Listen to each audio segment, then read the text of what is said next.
Hello दोस्तों, आज के इस वीडियो में हम लोग डिस्कस करेंगे नंबर सिस्टम के नेक्स्ट पार्ट को। लास्ट वीडियो में हम लोगों ने 20 क्वेश्चंस को डिस्कस किया था और ये हम लोगों की क्लास 4 है। आज भी हम लोग जो है 20 क्वेश्चंस को डिस्कस करने वाले हैं। लास्ट वीडियो में हम लोगों ने डिस्कस किया था परिमेय संख्या के बारे में, किसको परिमेय संख्या कहते हैं, किसको अपरिमेय संख्या कहते हैं, बिल्कुल बेसिक चीजें।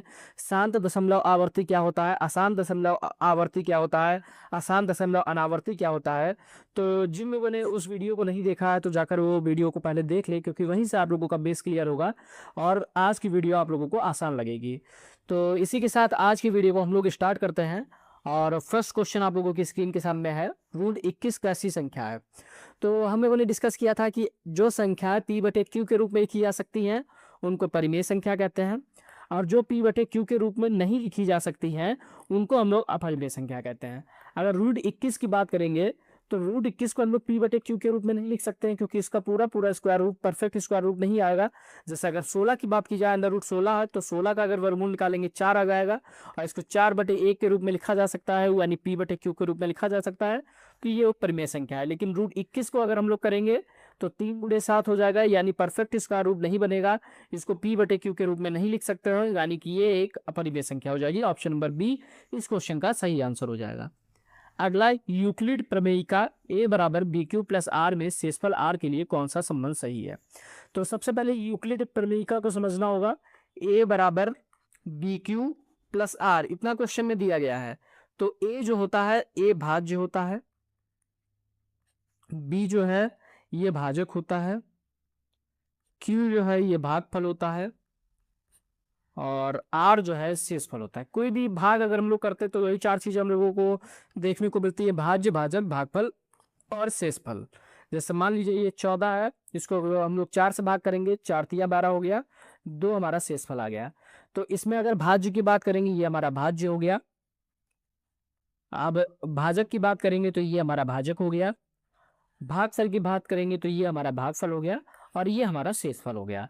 यानी कि जो a बराबर बी क्यू प्लस आर में है, a भाज्य है, b भाजक है, q भागफल है और r शेषफल है। जब आप इतना समझ जाएंगे तो अगर हम लोग मान लें 4 से हम लोग अगर डिवाइड करते हैं 12 को, तो 4 तिया 12, शेषफल आ गया हमारा 0।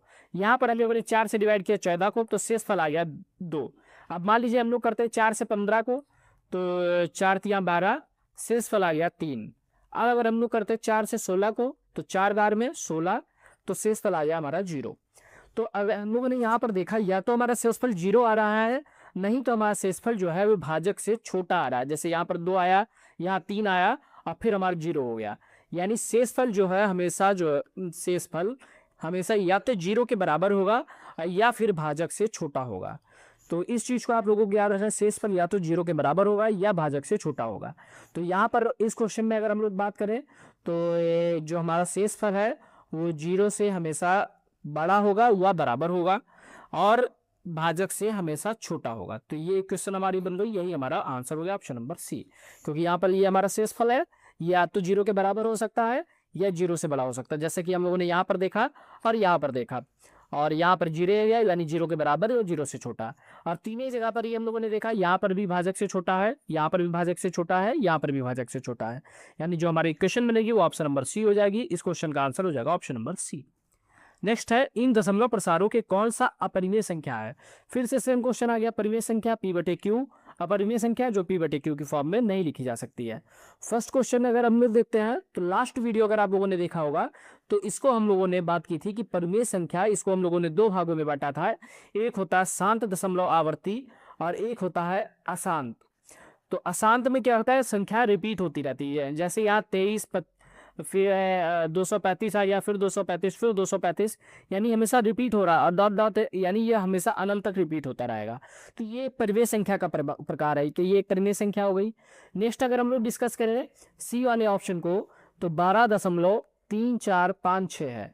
अब अगर हम लोग यहाँ से दशमलव हटाएंगे तो 1 लगाएंगे, और 1 2 3 4 अंक है तो 4 0 हम लोग बना देंगे। आप देखो ये भी पी बटे क्यू की फॉर्म में लिख गया, तो ये भी हमारी परिमेय संख्या हो गई। अब अगर इसकी बात करेंगे तो यहाँ पर देखिए अनंत तक जा रहा है आगे तक की, लेकिन कोई भी संख्या का रिपीटेशन नहीं हो रहा। जैसे यहाँ पर 10 है, फिर 100 हो गया, फिर 1000 हो गया। मतलब सेम संख्या रिपीट नहीं हो रही। जैसे यहाँ पर 233 आया है, फिर 233 आया है, फिर 233 आया, यानी यहाँ पर सेम नहीं रिपीट हो रही, तो ये हमारी हो गई अपरिमेय संख्या।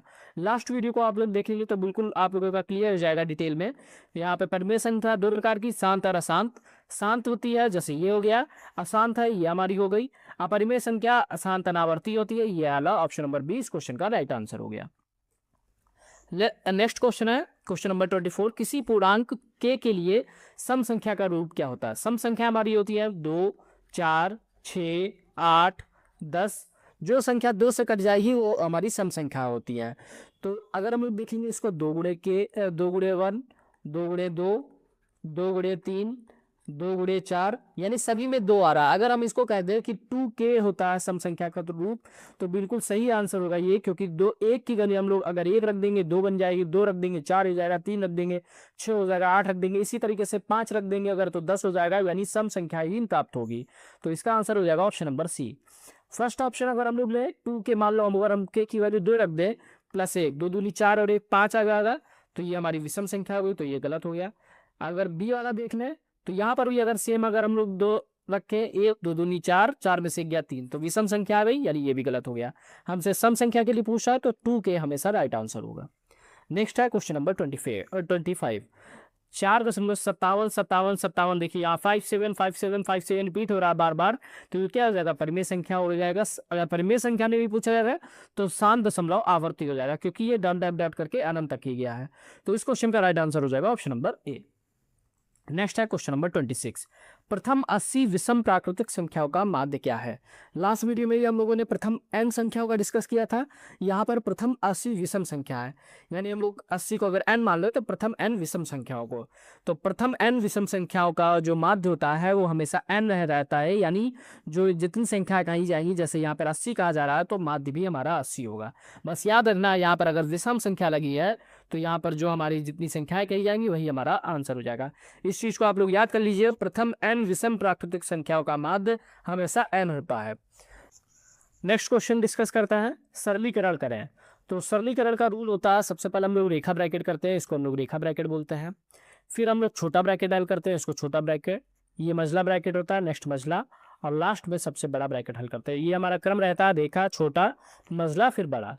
जोड़ घटाने में अगर बात करें तो भाग, फिर गुणा, फिर जोड़, फिर घटाना। इस रूल को आप लोग याद रखेंगे, कभी भी आप लोगों का क्वेश्चन गलत नहीं होगा। तो यहाँ पर 2a minus a minus b minus a minus b। अब यहाँ पर सबसे पहले इसको सॉल्व करेंगे, यानी इस ब्रैकेट को खोल लेंगे। यहाँ पर रेखा ब्रैकेट है, इसको ओपन करेंगे तो ये माइनस अंदर जाएगा तो माइनस a हो जाएगा, और माइनस माइनस मिलके प्लस b हो जाएगा। अब ये b और b मिलकर हो जाएगा 2b minus a, 2b minus a हो गया, और यहाँ से हो गया a minus b minus a। इसको सेम हम लोग ऐसे ही उतार लेंगे। अब ये छोटा वाला ब्रैकेट खोलेंगे तो छोटा वाला ये a माइनस 2b और माइनस माइनस मिलके हो गया प्लस। सेम हम लोग बाकी जितना क्वेश्चन है उसको वैसे उतार लेंगे। अब ये मसला ब्रैकेट खोलेंगे तो ये a माइनस b माइनस, तो ये a हो जाएगा, माइनस माइनस मिलके प्लस 2b हो जाएगा, और ये माइनस a हो जाएगा। इसको हम लोग ऐसे लिख देते हैं, और यहाँ से 2a माइनस, तो ये प्लस का a और ये माइनस का ये कैंसिल हो गया, और यहाँ से माइनस b और प्लस 2b, तो ये हमारा 2b में से b बचा, ये माइनस a, यहाँ से 2b प्लस का हो गया, ये माइनस a। अब लास्ट में हम लोग ओपन करेंगे बड़े वाले ब्रैकेट को, तो ये 2a माइनस माइनस प्लस हो गया a, और ये माइनस हो गया, यानी 3a माइनस b। तो हम लोगों ने सॉल्व किया तो ये हमारा 3a माइनस b आया। सबसे पहले हम लोगों ने रेखा ब्रैकेट को सॉल्व किया, फिर छोटे को, फिर मझले को, फिर बड़े को। सॉल्व करने के बाद 3a माइनस b आया। हम लोग ऑप्शन में अगर देखेंगे तो कहीं पर भी 3a माइनस b नहीं मिल रहा है, यानी ऑप्शन नंबर ई इस क्वेश्चन का राइट आंसर हो जाएगा, उपयुक्त में से कोई नहीं। Next question number 28।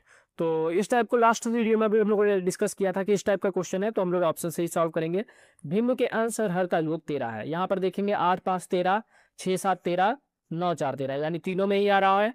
अंश में 4 जोड़ने पर, अगर 5 में 4 जोड़ देंगे 9, हर में 1 घटाने पर, 8 में 1 घटाएंगे 7। पहली दिन में ये ए वाले ऑप्शन का ये बन गया। बी वाले का देखेंगे, अंश में 4 जोड़ा तो 8, हर में 1 घटाया, 9 में से गया 8। सी वाला देखेंगे, 6/7 है, तो 6 में हम लोग 4 जोड़ेंगे 10 और 7 में घटाएंगे तो 6। तो कह रहा है वह भिन्न, यानी घटाने पर 1 हो जाता है। यानी ऐसी कौन सी भिन्न है जिसमें ये इस चीज को प्रोसेस को फॉलो करने पर 1 प्राप्त होता है। तो 8 से 8 काटेंगे तो 1 आ जाएगा, यानी ऑप्शन नंबर बी हमारा सही हो जाएगा। बी वाला ऑप्शन इस क्वेश्चन का राइट आंसर हो जाएगा। अंश और हर का योग सभी में 13 था, हमने देखा। अंश में 4 जोड़ दिया, इसमें जोड़ा, इसमें भी जोड़ा, इसमें भी जोड़ा। हर में 1 घटाया, इसमें 1 घटाया, इसमें 1 घटाया, इसमें 1 घटाया, इसमें 8/8 बन गया। 8/8 का मतलब 1 हो गया। एक ही हमसे पूछ रहा था, यानी ऑप्शन नंबर बी इस क्वेश्चन का सही आंसर हो गया। अगला क्वेश्चन नंबर 29, एन के किस मान के लिए 15 की घात एन शून्य पर समाप्त होगी। तो इस क्वेश्चन को समझिए, बहुत छोटा सा क्वेश्चन है, लेकिन आप लोगों का काफी बार बार रिपीट होता है। कोई भी संख्या है तो जीरो पर तभी समाप्त होती है जब उसके अभाज्य गुणनखंड में कम से कम एक बार 2 और 5 आए, यानी 2 गुणे 5 आए, 2 गुणे 5 से ही 10 आएगा, तो 10 में ही 0 आएगा, यानी 10 बनाने के लिए 2 और 5 का जरूरी है। तो कोई भी संख्या तभी शून्य पर समाप्त होगी जब उसके गुणनखंड में 2 और 5 आए। अब अगर हम लोग यहाँ पर 15 के गुणनखंड करेंगे तो 15 के गुणनखंड हो जाएंगे 3 गुणे 5। यहाँ पर 5 तो आया लेकिन 2 नहीं आया। अगर 2 आता तो हमारा 10 बनता, तब हमें 0 प्राप्त होता, लेकिन यहाँ पर सिर्फ 5 आया, सिर्फ 5 से 0 बनना नहीं है, इसीलिए यहाँ इसका आंसर हो जाएगा ऐसी कोई प्राकृतिक संख्या n नहीं है। सबसे सिंपल है, आप लोग को जो आधार है इसके आप लोग गुणनखंड कर लीजिए।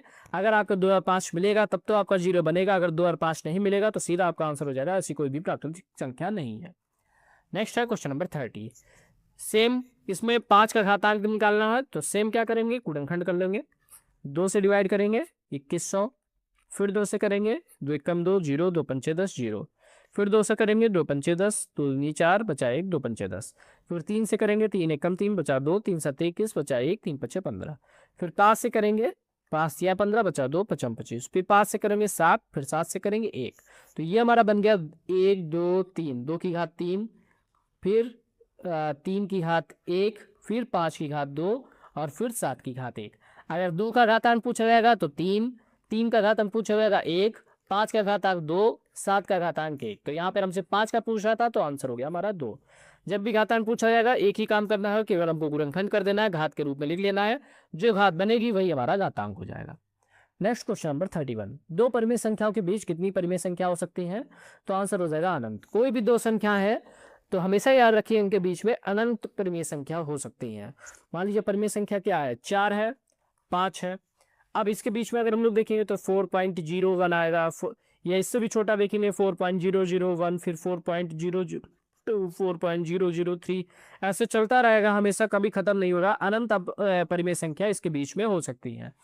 तो क्वेश्चन नंबर 31 का आंसर हो गया ऑप्शन नंबर सी।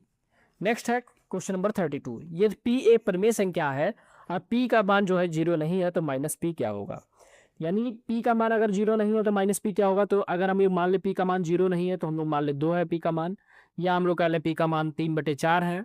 अगर आप लोग फ्रैक्शन में देखेंगे 3/4, या ऐसे देखेंगे तो 2। तो कह रहा है कि माइनस पी, तो माइनस पी क्या हो जाएगा, यहाँ पे -2 हो जाएगा, यहाँ पर क्या हो जाएगा -3/4 हो जाएगा।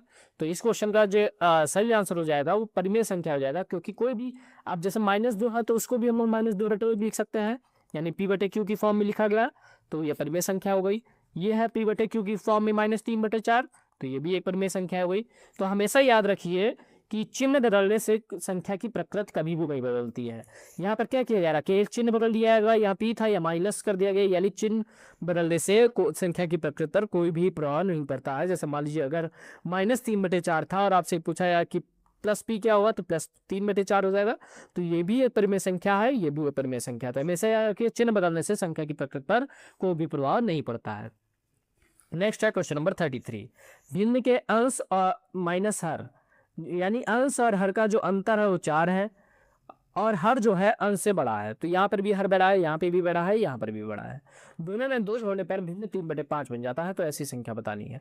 तो अंश और हर का अंतर 4 रह रहा है, तो 4 और 8 का अंतर 4, 7 और 3 का अंतर 4, 10 और 6 का अंतर 4, तो 3 में फॉलो हो रहा है 4।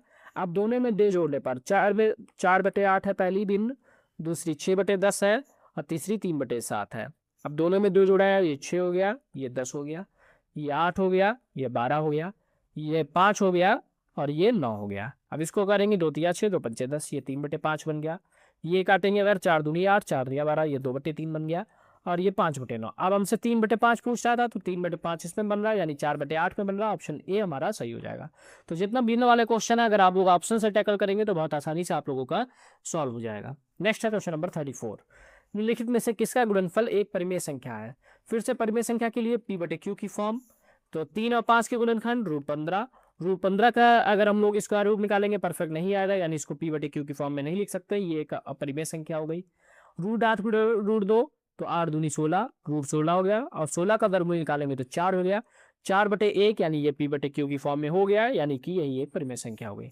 नेक्स्ट देख लेते हैं √7 × √14, 14 7 98, यानी √98 हो गया।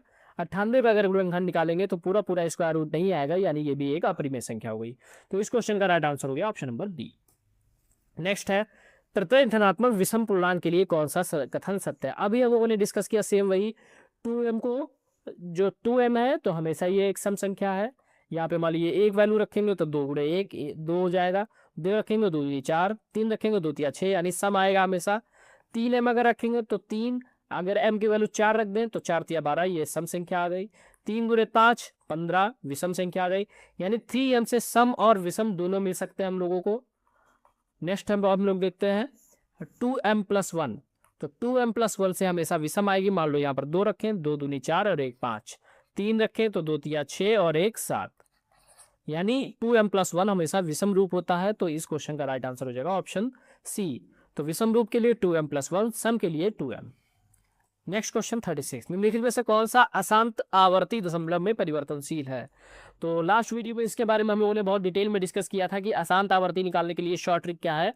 अगर हम ये बात करें 17/40, 11/21 और 13/80, अब सभी में हर के गुणनखंड करेंगे। तो 40 के पहले हम लोग यहाँ पर कर लेते हैं 2 से काटा 20, फिर 2 से काटा 10, फिर 2 से काटा 5, फिर 5 से काटा 1, यानी 2 की घात 3 × 5। 11 के करेंगे 3 × 7। इसी तरीके से 13 80 के करेंगे, तो 80 के करेंगे तो एक और 2 बढ़ जाएगा, यानी 2 की घात 4 × 5। अब हम लोगों ने बात की थी कि अशांत आवर्ती निकालने के लिए अगर हर में 2 और 5 आ रहा है तो शांत आवर्ती हो जाएगा। लेकिन अगर 2 और 5 के सिवा कोई और संख्या आ रही है, जैसे यहाँ पर 3 और 7 आ गया, तो ये अशांत आवर्ती दशमलव हो जाएगा, यानी इस क्वेश्चन का राइट आंसर हो जाएगा ऑप्शन नंबर बी। जैसे यहाँ पर 2 और 5 आया तो ये ऑप्शन हमारा गलत हो गया। यहाँ पर 2 और 5 आया, ये भी गलत हो गया। यहाँ पर 3 आया, यानी ये जो है वो अशांत आवर्ती हो गया। 2 और 5 के सिवा अगर कोई भी संख्या आ जाएगी तो अशांत आवर्ती हो जाएगा, अन्यथा शांत आवर्ती रहेगा। तो इस क्वेश्चन का जो राइट आंसर हो जाएगा ऑप्शन नंबर बी। इसको डिटेल में समझने के लिए आप लोग लास्ट वीडियो को जरूर देखिएगा। नेक्स्ट है क्वेश्चन नंबर 37। उस संख्या का 1/2 ज्ञात करें जिसका 1/4 भाग उसके 1/5 भाग से अधिक है। तो हम लोग मान लेते हैं, माना संख्या x है। अब संख्या में मैंने x मान ली। अब कह रहा है जिसका 1/4 भाग, तो संख्या का 1/4 भाग 1/5 भाग से 5 अधिक है, यानी x इसका जो 1/4 भाग है 1/5 भाग है, दोनों का अंतर जो है वो 5 है। हमको क्वेश्चन में दिया है यहाँ पे, तो हम लोगों ने माइनस करके 5 कर दिया। एलसीएम लिया 5 को 20, यहाँ पर हो गया 5x, यहाँ हो गया 4x बराबर 5। यहाँ पर बचा x/20 बराबर 5, तो x बराबर हो गया 100। तो x की वैल्यू आ गई 100, यानी जो संख्या है वो हमें पता चल गई 100। अब हमसे क्वेश्चन में कह रहा है संख्या का 1/2, यानी 100 का 1/2, 2 से डिवाइड करेंगे 50, तो 50 आ जाएगा ऑप्शन नंबर बी। तो इस क्वेश्चन का सही आंसर हो जाएगा बी वाला। तो सिंपल सा, सबसे पहले हम लोगों ने संख्या मान ली। अब कह रहा संख्या के 1/4 भाग से 1/5 भाग से 5 अधिक है, तो एक संख्या का 1/4 किया, संख्या का 1/5 किया, दोनों का अंतर जो है 5 के बराबर कर दिया। संख्या इस तरीके से हमको 100 पता चल गई। अब 100 का 1/2 पूछा था, 100 का 1/2 50 हो गया। तो इस क्वेश्चन का right answer option number B हो गया। Next question number 38। एक परिमेय संख्या और एक अपरिमेय संख्या का योगफल क्या होता है? तो परिमेय संख्या हम लोग मान लें 2, अपरिमेय संख्या है जैसे √3। अगर इनका योगफल निकालेंगे तो 2 + √3, इनको p/q की फॉर्म में कभी भी नहीं लिखा जा सकता है, यानी कि हमेशा एक अपरिमेय संख्या प्राप्त होगी। ऑप्शन नंबर बी इस क्वेश्चन का राइट आंसर होगा। तो हमेशा याद रखिए, कोई कभी भी अगर आपको डिजिट देके पूछा गया तब भी ऐसे भी परिमेय और अपरिमेय संख्या का योगफल हमेशा अपरिमेय संख्या होती है। नेक्स्ट है 39। 1.375 किसके बराबर है? तो दशमलव हटाया तो 0 बढ़ाया, 5 से काटेंगे हम लोग, 5 दूनी 10 बचा 3, 5 7 35 बचा 2 55, फिर 2 0 जीरो, फिर 55 25 बचा 2 55 25, फिर 5 को 20 जीरो, फिर 11 5 8 40, 11/8 यानी 8 को क्या कर सकते हैं 2 की घात 3, तो 11/2 की घात 3। ऑप्शन नंबर ए इस क्वेश्चन का सही आंसर होगा। तो 1.375 को 11/2 की घात 3 लिखा जा सकता है। नेक्स्ट और लास्ट क्वेश्चन, अंकगणित की आधारभूत प्रमेय के अनुसार प्रत्येक अभाज्य को भाज्य के रूप में लिखा जा सकता है। जैसे मान लीजिए एक अभाज्य संख्या हम लोग ले लेते हैं 11, तो 11 को कभी भी भाज्य के रूप में लिखा जा सकता, कभी भी नहीं लिखा जा सकता, क्योंकि 1 और 11 इसके गुणनखंड होंगे। तो एक ना तो भाज्य है ना अभाज्य, 11 अभाज्य है, तो इसको कभी भी भाज्य के रूप में नहीं लिखा जा सकता। अब बी वाला, प्रत्येक भाज्य को अभाज्य गुणनफल रूप में अद्वितीय रूप में लिखा जा सकता है। जैसे मान लीजिए भाज्य संख्या हम लोग को ले लेते हैं 12, 12 के गुणनखंड करते हैं तो 2 या 6 दूनी 12, यानी इस तरीके से हम लोग गुणनखंड करते हो 2 दूनी 4 या 12। तो ये अब अगर हम कह रहा है कि अभाज्य गुणनफल, तो 2 भी अभाज्य है, 3 भी अभाज्य है, 2 भी अभाज्य है, यानी ऑप्शन नंबर बी सही है। इसी तरीके से कोई और मान लीजिए संख्या ले लेते हैं हम लोग, भाज्य संख्या मान लीजिए हम लोग ले लेते हैं 24, तो इसके अगर गुणनखंड करेंगे 2 12 2 6 2 3 3 1, तो 2 अभाज्य है यहाँ पर और 3 भी अभाज्य है, यानी प्रत्येक भाज्य संख्या को अभाज्य गुणनफल के रूप में अद्वितीय रूप में व्यक्त किया जा सकता है। ऑप्शन नंबर बी बिल्कुल सही है। सी वाला यह केवल सम संख्याओं पर लागू होता है, तो बिल्कुल गलत बात है। अगर हम ये विषम संख्या ले लेते हैं मान लो, तो विषम संख्या हमने ले लिया 35, 35 5 से विभाज्य, 7 से विभाज्य है, इसके गुणनखंड हो गए 5 और 7, दोनों अभाज्य है, यानी बी वाला सही है। ये कथन गलत हो गया कि केवल सम पर, विषम पर भी लागू हो रहा है, सम पर भी लागू हो रहा है, यानी इस क्वेश्चन का राइट आंसर हो जाएगा ऑप्शन नंबर बी। इसमें नंबर सिस्टम के क्वेश्चंस थे, जो बेसिक क्वेश्चंस थे, आप लोगों के एग्जाम में पूछे जाते हैं, लेकिन गलती की संभावना ज़्यादा रहती है, उनको हम लोग यहाँ पर डिस्कस कर रहे हैं। क्योंकि मैथ का अगर आप लोगों को आगे के चैप्टर पढ़ना है अच्छे से, तो आप लोगों को बेस बनाना बहुत ज़रूरी है। तो ये समझिए आप लोगों का नंबर सिस्टम बेस बनाता है, इसीलिए इस तरीके के क्वेश्चन आप लोगों के यहाँ पर जो हम लोग प्रैक्टिस सेट डिस्कस कर रहे हैं, इस तरीके के क्वेश्चन को उसमें डिस्कस कर रहे हैं। जैसे वैसे आगे हम लोग डिस्कस करेंगे, आप लोगों को क्वेश्चन का लेवल हाई देखने को मिलेगा, जैसे कि आप लोगों को बीपीएससी में पूछे जाते हैं। लेकिन ये क्वेश्चन आप लोगों के जो बहुत जरूरी है, क्योंकि परिमेय संख्या, परिमेय संख्या, दशमलव आवर्ती, अनावर्ती, इस टाइप की चीजें आप लोगों के उसमें पूछ ली जाती है कथन और कारण में, तो इन पर भी आप लोगों को उतना ही फोकस करना है। तो मिलता है नेक्स्ट वीडियो में। नेक्स्ट वीडियो में भी हम लोग 20 आगे जो क्वेश्चन है उनको डिस्कस करेंगे। तो नेक्स्ट वीडियो में हम लोग मिलते हैं। Thank you.